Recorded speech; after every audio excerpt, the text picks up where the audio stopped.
warahmatullahi wabarakatuh. My name is Aqila Azzahra and I'm standing here in behalf of delivering my speech as an elementary student about the topic moving forward beyond the pandemic.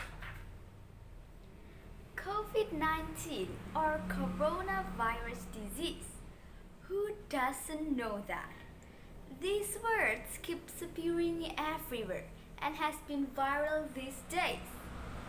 What's more, it is always associated with something scary. Corona makes everyone feel restricted to go outside and socialize with people, let alone for going to school and work.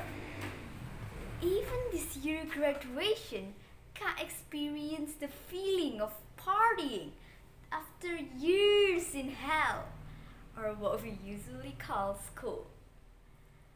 But as living things that were given mind and the name the wise man, we got to find our way through this pandemic. Now, I won't be talking about what corona is, as I know all of you knows it best. But I will tell you about its effect on my daily life, which certainly is different for each people. As we all know, in this pandemic, everywhere went mostly online, including school and work, of course. The student receive a daily lesson and task from study. Is it optimal?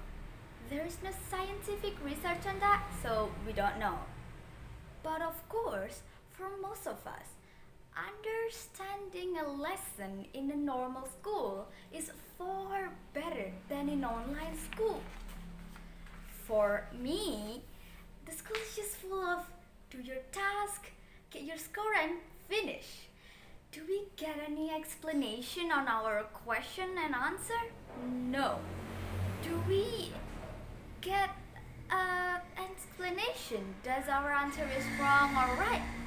No. And do we care? Of course, no.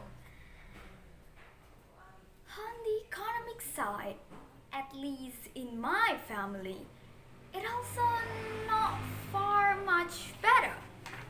My dad is a worker at a food factory that mostly exports its production to the abroad.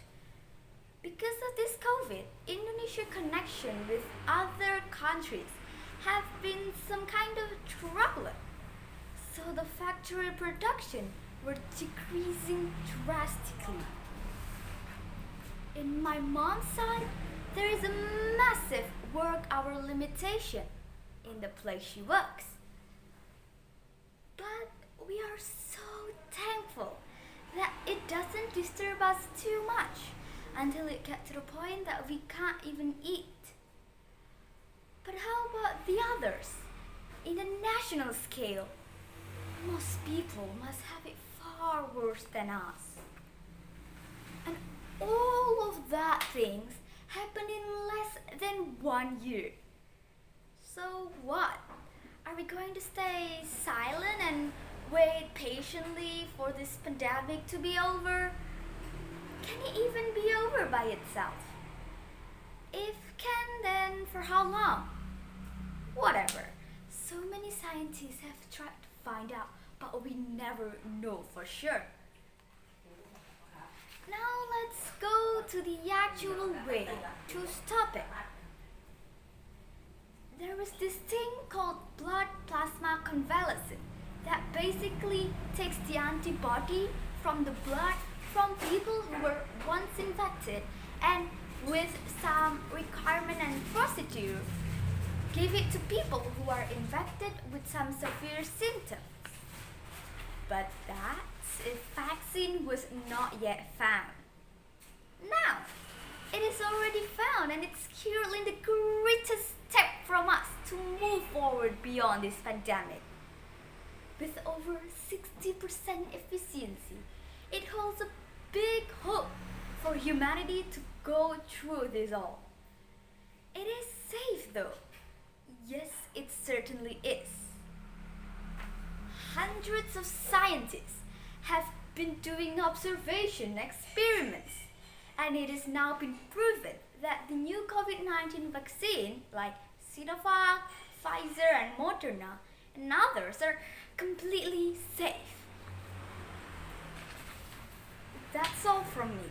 I hope we can all maintain our health protocol, because what actually determined the pandemic ending and epilogue are certainly the living thing themselves, especially human, the wise man. Thanks for your time. I'm sorry if there is any mistake in my speech, and wassalamualaikum warahmatullahi wabarakatuh.